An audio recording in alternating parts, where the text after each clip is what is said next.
Dear Santa, my name is Samantha Harwell and I am 6 years old. Aw, I have tried to be a good girl this year, but sometimes I hit my sister and I am really sorry for this. I'm trying to be better. If you are planning to stop at my house and want to know what to bring me, I have a few suggestions. Fake fingernails. 7 pairs of jeans, dry erase board and markers, and a talking alarm clock. Bye! With an exclamation point.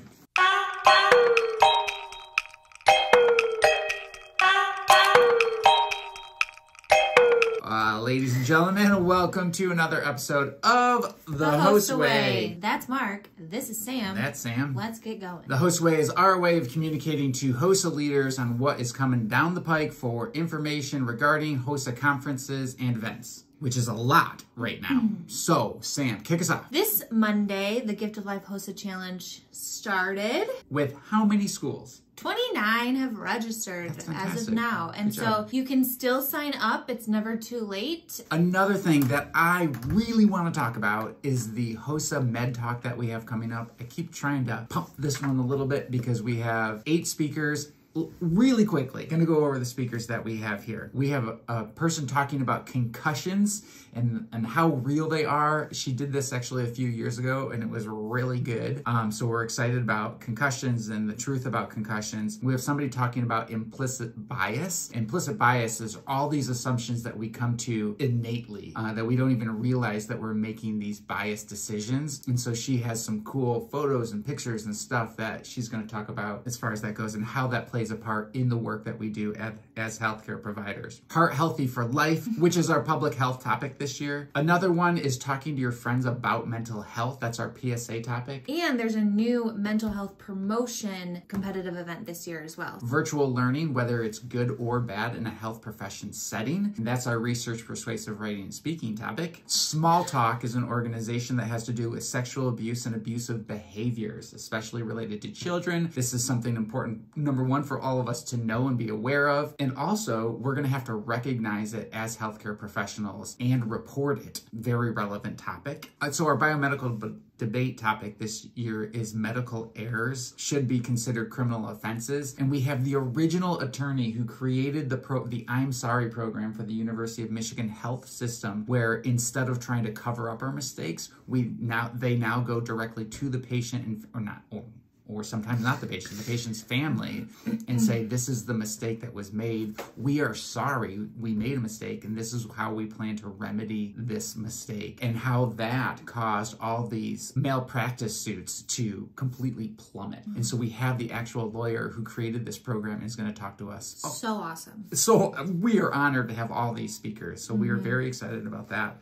And we hope that you have as many students or members sign up from your chapter as possible. Okay, that was long, but we're not done yet. Let's keep going. Okay, let's talk about regional conference. We do have to touch base on a couple of rules that keep questions that keep coming our way. We realize that we've had virtual conferences in years past. They are no longer virtual, and the rule is you must be in person on the day of your regional. You can't attend a different regional, and you can't participate virtually. You cannot participate in more than one competitive event, and if you are a part of a team, you cannot compete with more or less than it says in your competitive event guidelines. However, if it says 2 to 4, and you only 2 of your 3 members can compete that day, great, because you can compete with those 2, and then when it comes time for the state leadership conference, you will only need 25% of your original team to compete at the state conference level. So you can add people to that. You can add 2 more members because you'll still have 50%. Also for regionals, we do have a schedule of when they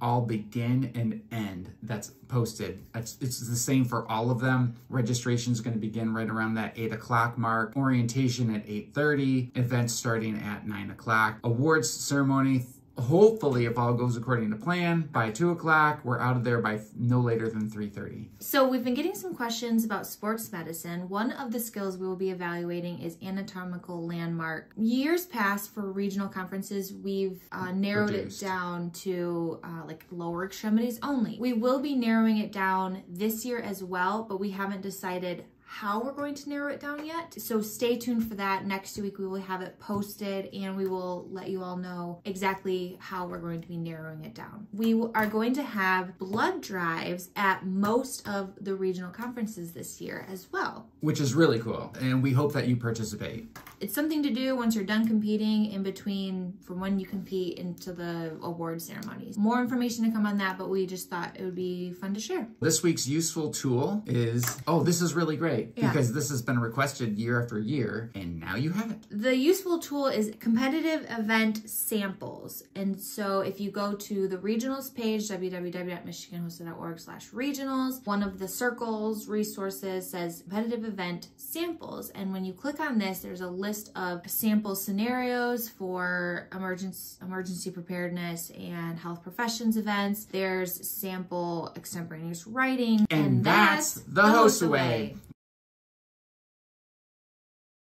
So our last section of the HOSA way is checking the vitals, where Sam and I get to ask each other 3 rapid fire questions.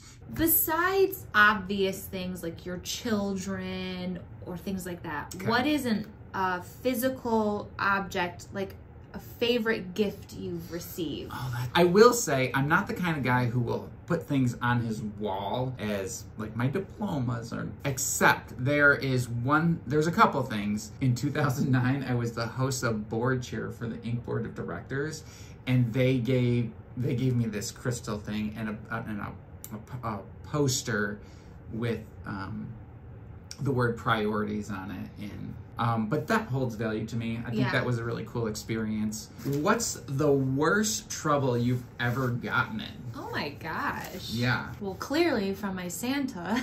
Right, there you go. I would hit my sister. I did get caught. I was not where I was told my parents I was supposed to be in high school. Where were you? I was at a boy's house.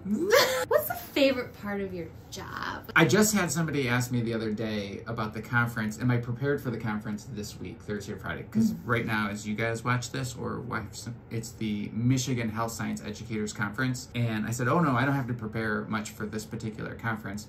Basically, I just get to go to this conference and hang out with a bunch of my friends. Sure. Which I like that. I like the people, I like the members, I like that it changes all the time. What's something that you actually really like and you think is valuable about social media? When used mindfully, you do get to see like cool parts of people's like life, like traveling, or if they've had kids and stuff like that. I like to see the personal parts of their lives with people that I either don't really have a in-person relationship with anymore, but I also love like funny reels and memes and stuff like that. There's a student out there who hasn't quite joined HOSA yet. They're on the fence about it. What's the #1 reason they should join HOSA? Because I would say 99.999% of the time, no one ever finishes HOSA and says, that wasn't worth it. I didn't like to do it. They all say, man, I wish I would have done that sooner. And that's because you get to have cool experiences such as travel, such as putting yourself out there.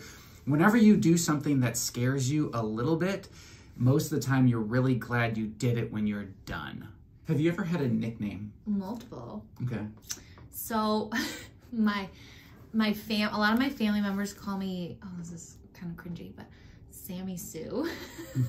And Sue is not my middle name. My mom calls me Manny Sue. Manny Sue? Yeah. Why Manny Sue? I don't know. It evolves, I get that. My dad called me Pee Wee a lot. And then I had this one friend in elementary whose dad called me Stinky Feet Sam. Stinky Feet Sam. Because one time I had a pair of shoes I didn't wear socks with, and the one time I was in the vehicle I took them off and they stuck, and he was very nice to call me Stinky Feet Sam, and it stuck with me forever. That one might stick a little bit here too. All right, that's it from Mark and Stinky Feet Sam. I regret it already.